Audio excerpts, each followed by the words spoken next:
पिछले हफ्ते Indian stock market से कुछ बड़ी अपडेट सामने आई हैं जो अगले हफ्ते का मार्केट मूड डिसाइड कर सकती हैं। आइए जानते हैं। ज्वेलरी इंडस्ट्री ने गोल्ड मेंटेनेंस स्कीम के बड़े बदलाव की मांग की है, जिसमें करीब $90 बिलियन की लिक्विडिटी अनलॉक होने का दावा किया जा रहा है। इंडस्ट्री बॉडीज का कहना है कि सिर्फ गोल्ड बाइंग कम करवाना लॉन्ग टर्म सिचुएशन नहीं है और आइडल गोल्ड को इकोनॉमी में लाना जरूरी है। इंडिया के राइजिंग गोल्ड इम्पोर्ट और करंट अकाउंट प्रेशर के बीच सरकार अब पॉलिसी ओवरसोल पर विचार कर रही है। पीएनबी का Q4 नेट प्रॉफिट 14% बढ़कर 5,225 करोड़ रुपए तक पहुंच गया, जबकि बैंक ने FY27 तक 2 लाख करोड़ रुपए डिजिटल बुक टारगेट रखा है। बैंक तेजी से डिजिटल लेंडिंग और ऑनलाइन ट्रांजैक्शन पर फोकस बढ़ा रहा है। OpenAI की नई AI डेवलपमेंट कंपनी अनाउंसमेंट के बाद इंडियन IT इंडेक्स में करीब 3.5% से ज्यादा की बड़ी गिरावट देखने को मिली। TCS, परसिस्टेंस और कई IT स्टॉक टॉप लूजर बने रहे, क्योंकि इन्वेस्टर को डर है कि AI ट्रेडिशनल आउटसोर्सिंग बिजनेस को डिस्टर्ब कर सकता है। मार्केट को अब चिंता है कि आने वाले समय में IT कंपनी के मार्जिन और एम्प्लॉय डिमांड पर प्रेशर बढ़ सकता है। रिलायंस जियो का IPO पूरी तरह से फ्रेश इश्यू मॉडल पर लाया जा सकता है, जिससे OFS शामिल नहीं होगा। कंपनी IPO से मिलने वाले पैसे सीधे एक्सपेंशन, AI इंफ्रास्ट्रक्चर, ब्रॉडबैंड और 5G बिजनेस ग्रोथ में इस्तेमाल करना चाहती है। गवर्नमेंट ने क्रूड ऑयल और नेचुरल गैस रॉयल्टी रेट्स घटा दिए हैं, जिसके बाद ONGC और ऑयल इंडिया के शेयर में स्ट्रॉन्ग रैली देखने को मिली। ब्रोकरेज CLSA के मुताबिक इस फैसले से ONGC की वैल्यूएशन 7 से 9% और ऑयल इंडिया की 9 से 11% तक बढ़ सकती है। हाइगर अर्निंग, विजिबिलिटी और मार्जिन इंप्रूवमेंट की उम्मीद से एनर्जी सेक्टर स्टॉक में बाइंग तेज हुई है। NTPC अब अपना पहला nuclear power project facility study development of atomic energy को सबमिट करने जा रही है। कंपनी 2032 तक करीब 2 गीगावाट न्यूक्लियर कैपेसिटी बनाने की प्लानिंग कर रही है और बिहार समेत कई राज्यों में साइट एक्सप्लोर कर रही है। इंडिया क्लीन एनर्जी और पावर सिक्योरिटी बढ़ाने के लिए न्यूक्लियर एनर्जी एक्सपेंशन पर बड़ा फोकस कर रहा है। US सेनेट ने केविन वॉश को नया फेडरल रिजर्व चेयर अपॉइंट किया है। इससे उम्मीद है कि मार्केट को आगे चलकर US इंटरेस्ट रेट को सॉफ्ट स्टेंस देखने को मिल सकता है, जो ग्लोबल मार्केट के लिए पॉजिटिव माना जा रहा है। एक्सिस बैंक ने जापान की MUFG से $500 मिलियन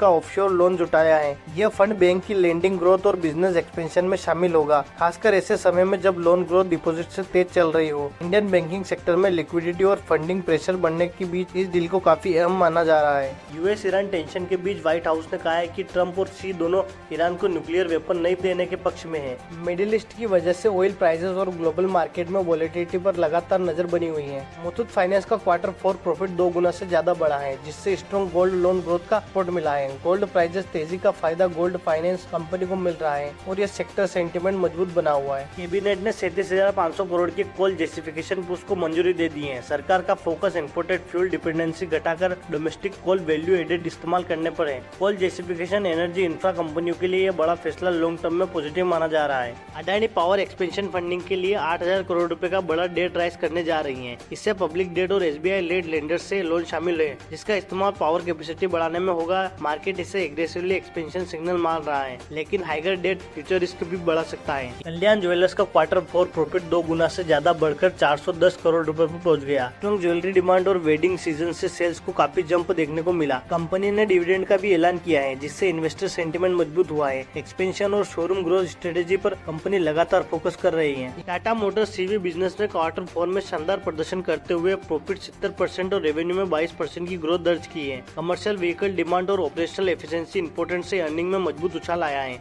स्ट्रॉन्ग नंबर के बाद ऑटो सेक्टर में टाटा मोटर्स को लेकर सेंटिमेंट फिर मजबूत हुआ है। हिंदुस्तान कॉपर का Q4 रिजल्ट काफी मजबूत रहा। कंपनी का प्रॉफिट 137% बढ़कर 444 करोड़ तक पहुंच गया और बोर्ड ने 1.86 रुपए का फाइनल डिविडेंड भी अनाउंसमेंट किया है। स्ट्रॉन्ग कॉपर डिमांड और मेटल प्राइस की वजह से मेटल सेक्टर में सेंटिमेंट मजबूत बना हुआ है। फ्राइडे को सिल्वर प्राइस में बड़ी गिरावट देखने को मिली, जिसके बाद सिल्वर ETF 7% तक टूट गए, जबकि हिंदुस्तान जिंक भी 5% गिरा। US fed rate hike expectation बढ़ने से और शॉर्ट टर्म में वॉलेटिलिटी बढ़ सकती है। तेजस नेटवर्क के शेयर करीब 4 दिनों में 32% तक चढ़ गए। 5G प्रोजेक्ट और टेलीकॉम इक्विपमेंट डिमांड को लेकर बाइंग बढ़ी। टाटा ग्रुप सपोर्ट और गवर्नमेंट प्रोजेक्ट से सेंटिमेंट मजबूत हुआ है। तेज रैली के बाद अब मार्केट की नजर अगले ग्रोथ टिगर पर रहेगी। HL के शेयर करीब 4% तक टूट गए, क्योंकि Q4 रिजल्ट मार्केट एक्सपेक्टेशन से कमजोर रहे। ब्रोकरेज ने वीक प्रॉफिटेबिलिटी और मार्जिन प्रेशर को लेकर चिंता जताई। हालांकि long term defence order book अभी भी मजबूत मानी जा रही है। PM मोदी की UAE विजिट के दौरान डिफेंस, LPG और इंफ्रास्ट्रक्चर सेक्टर में कई बड़े एग्रीमेंट साइन हुए हैं। इस डील से एनर्जी सिक्योरिटी, पोर्ट इंफ्रास्ट्रक्चर और रोजगार के नए अवसर बढ़ने की उम्मीद है। इंडिया का ट्रेड डेफिसिट अप्रैल में बढ़कर $28.4 बिलियन